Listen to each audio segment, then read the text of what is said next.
everybody, welcome to another episode of Exploring Photography right here on Adorama TV. I'm Mark Wallace above I-10, the interstate here in Phoenix, Arizona, and it's extremely loud. That's why I'm screaming at the top of my lungs. But I'm doing that because in this episode, I want to show you how you can make light trails. That's making a long exposure showing the lights of a car zipping through a road. Now, I've chosen this spot, A, because there's bunches of cars here, and also in Phoenix, we don't really have any curves in our city. Everything is straight, and here there's sort of a curve in the road, so I thought that would be best. Now, we are on an overpass above the freeway, and so there is a chain link fence here that is for safety, and so in the demo photos that I'm going to be showing you, you're going to see the chain link fence. But after I explain everything, I'm going to move over here, and I'm going to set my camera just right above the fence right here. There's a nice platform, and then I'll take some more photos without the chain link fence. But for safety's sake, I'm going to do the demo here, and then I'll move over a little bit later to get the final photos. Okay, so how do we make light trails? How do we do it? What gear do we need? How do we set up our camera? And what are the tips that you need to know? Well, the first thing is you can use pretty much any camera that you want as long as it can shoot in manual mode. So I'm using my Canon R5 and I've set it to manual mode. The lens that I'm using is a 24-105 lens. You can use any lens that you want for this. And so I like to use wide angle lenses for light trail photography because it just sort of shows things coming in. But if a long lens gives you a better composition, use a long lens. It doesn't matter. It's the composition that really matters the most. So what you're looking for is anything that moves through the frame, some way to show how those lights are moving. If it's just straight, it's sort of boring. So look for a way to show curves. If you live in Phoenix like me, there's not a lot of curves, so you're gonna have to be creative, and well, we're gonna get to that in a second. Okay, so we have our 24-105. I'll probably shoot around 30-35 millimeter range. The other thing I wanna do on this lens, I'm going to set it to manual focus. And the reason for that is it's much easier just to set the focus off into a distance where the cars are, and then you don't have to worry about it. You're not gonna have, especially in low light, when you try to autofocus, sometimes the camera will hunt for focus. We don't want that. We'll just put it in manual focus, focus it ourselves, and be done with it. The other thing I've done is I've turned off my image stabilization. Now the reason for that is the camera's gonna be on a tripod, that's gonna hold everything steady, and because we're shooting long exposures at night, the battery is gonna be drained if I shoot a bunch of photos all night. And so instead of spending a little bit more battery power to stabilize a lens that doesn't need to be stabilized, I'm just shutting that off. Manual focus, no image stabilization, any camera that can shoot in manual mode, and my camera is in manual mode.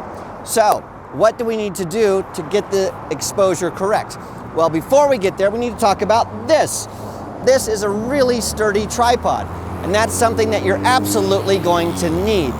This tripod is going to hold the camera still so that over 20 or 30 seconds or a minute, the camera does not move at all, but the cars, the things that are moving that have lights on them, will move, and they will blur into the image, but everything else that doesn't move, like the street, the fence, it stays still. So you need a good tripod. Now this is an old Manfrotto tripod that I got 25 years or so ago. I love it because it's really heavy duty and rugged. They don't make this anymore. So I've put a link in the description of this video to the new version of this tripod, and so that will work. This also has a three-way head, which I really like. I can go left and right, up and down, and tilt it side to side. It's really, really accurate. So I like the three-way head for this kind of work. The other thing that I have is a cable release. And so this is absolutely not required, but I like to use one if I have a long exposure, trying to keep the camera steady. So instead of pushing the camera and jiggling a little bit, I can push this, it'll tell the camera to fire, and everything is absolutely steady. Okay, enough about the gear. Let's talk about the camera settings. So what I'm gonna do here is first get my composition set. So I'm looking to see what might be interesting. I'm gonna set that. That looks sort of cool. All right, now that I have that in there, remember we're gonna have a nice fence in our shot. That's okay. I'll make sure I focus this up. So I have focused this almost at infinity. That looks pretty good. Now, in manual mode, we have the exposure triangle. We need to set the ISO, the aperture value, and the shutter speed. If you're not familiar with the exposure triangle, have no fear. I've made a great video about the exposure triangle. I've linked to it in the description of this video. Check it out if you're not familiar with these terms. It's very easy to understand. So the first thing we want to set is our ISO, how sensitive the camera is to light. You might be thinking, it's super dark out here right now. We need to increase our ISO. We do not want to do that.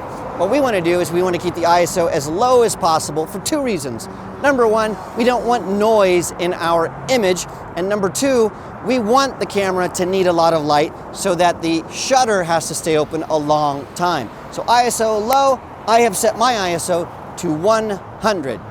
The second thing we need to do is figure out our shutter speed.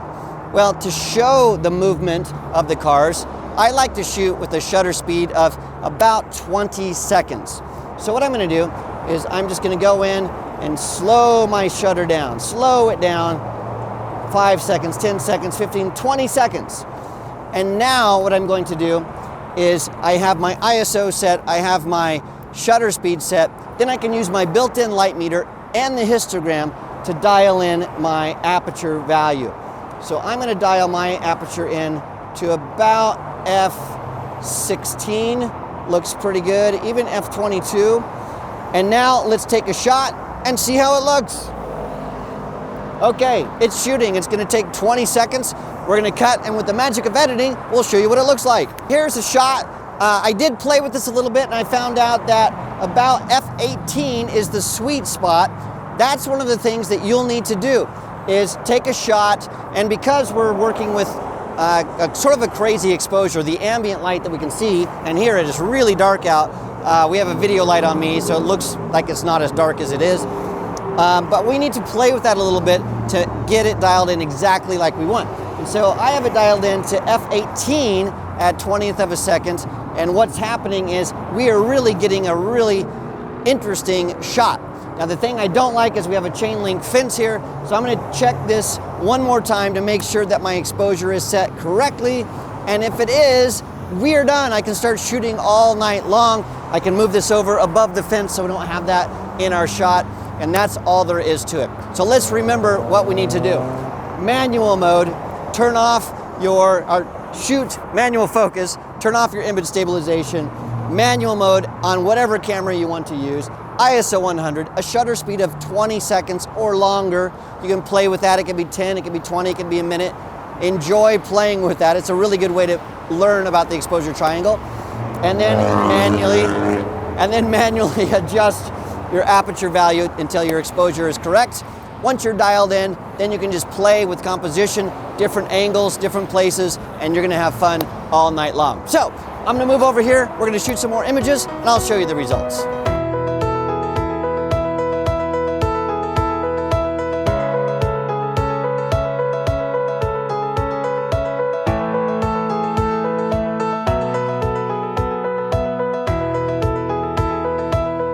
Well, thank you so much for joining me for this episode of Exploring Photography. Don't forget, there are links in the description of this video all about the gear that I used, the videos that I talked about, shooting with a low ISO and low light, why you would do that, the exposure triangle, and some other goodies. I think there's a Cambodia video that I really love that's in the description of this video. Make sure you click on that so you get more information about what we are doing.